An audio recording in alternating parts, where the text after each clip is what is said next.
Today is day 1 of section 3.5, which is an activity. So you're going to need to, on your iPad, get an activity, and I would recommend printing it out so you can do it on pencil and paper. And then also view this video at the same time. So the activity you want to get is exploration 16. It's derivative of trigonometric functions. It's an investigative activity.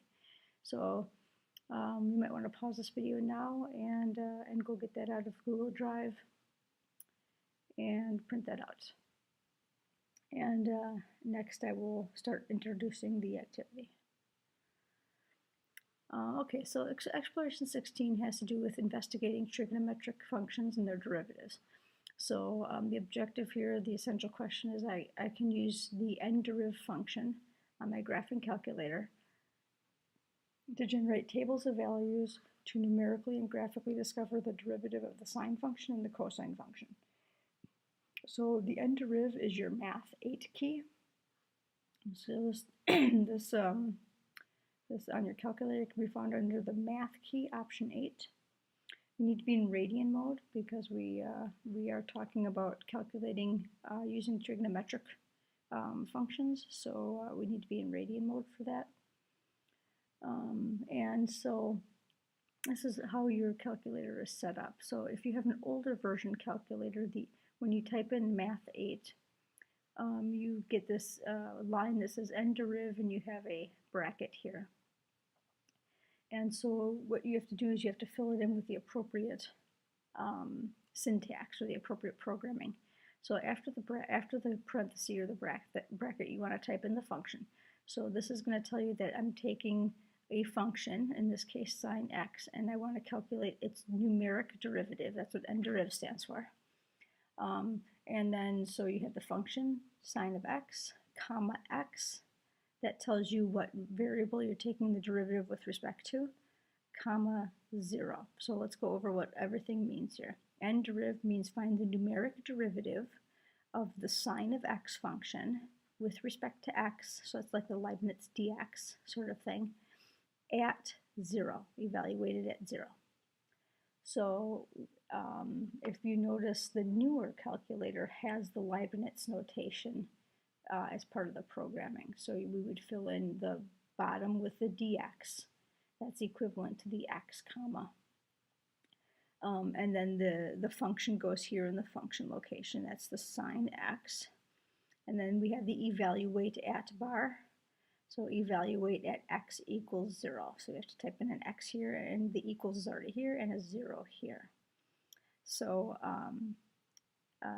that looks a little more familiar in terms of Leibniz notation. You can see you get the same answer.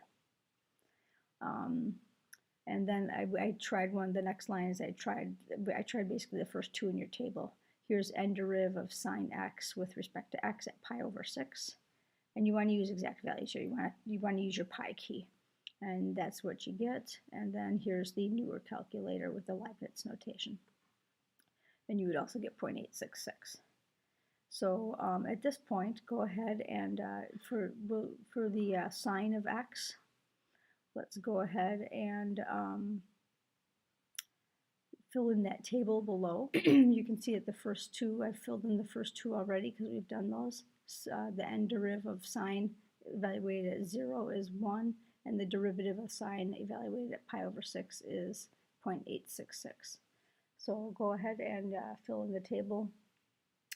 And I'm going to pause this video and do that, and then after that we can discuss what you found in the table. So I'm assuming that you've filled in this table now for using the n-deriv, the math 8 key for sine of x, and so these are the values that you should have gotten. And we can go ahead and check over these values, make sure they're the same as what you got, and then go ahead and graph all of those values down here. So if you notice, this graph up here is the sine of x, and this graph down here is going to be the derivative f prime. Okay, so we're going to graph all these points here as y values, and these y values are f prime of x, f prime of x, f prime of x. These are all the derivative values. and we're going to graph them here. Here's 1, here's -1. We're going to start with 1, and then 0.86, and then 0.707, and then 0.5, and then 0. So go ahead and pause the video at this time and graph those points. And when you're done graphing those points, you can continue the video. So I'm assuming you've graphed all those points now, and so as we graphed these points, we notice they start positive, then they go negative, and then they come back to 0 and go positive again. So start positive, then go hit 0, go to negative, come back to 0, go positive again, come back to 0, hit negative again, go back to 0. So looking at these derivative values, we know that this is the graph for cosine. So the derivative of sine must be cosine. So just from an observation here, we know this is a cosine curve. And so the derivative f prime of x, the derivative of the sine of x, is equal to cosine. And so let's just extend this by doing a constant multiple here. If the derivative of sine is cosine, then the derivative of 4 times sine has got to be 4 times cosine. So the coefficient remains out front. That's a property of your derivatives. So the sine function is much like dealing with an x. We're going to differentiate it to cosine, but the coefficient stays the same out front. So at this time, what you want to do is you want to flip over your activity, and on the back side, we're investigating what the derivative of cosine is. So at this point, now that you're familiar with how to use your Math 8 key, go ahead and set your Math 8 key up for finding the derivative of cosine at all of the same values again around the unit circle twice, and pause the video and go ahead and complete the table, and then restart the video so you can check your values. So I'm assuming you have filled in the table up front and gotten all your derivative values for cosine. And so here are the values you should have gotten. So we notice that the derivative of cosine when x is equal to 0 is 0. So we notice we see that first point there. And then we go to -0.5, -0.7, -0.8, and then -1. And then we come back to 0. So if we graph all these derivative values here, on the y-axis, we get something that looks like this. So if this is cosine, if this is a function, this is its derivative, and we notice it starts at 0. So it's got to be some sort of sine function, but if a regular sine function would go up and then come back down. So this has got to be negative sine. So the derivative then, g prime of x, is the derivative of cosine is negative sine x. And again, I'm asking you to predict what happens when we put a coefficient out here. If the derivative of cosine of x is negative sine x, then the derivative of 4 times cosine x has got to be -4 times sine x. Again, that coefficient remains out front, that 4. That's a property of the derivatives. So at this point, you've done the investigative portion of the activity. And by investigative, I mean we looked at a bunch of numeric values. We graphed those numeric values and we saw a pattern. So that is an inquiry-based or an investigative type of approach to an activity.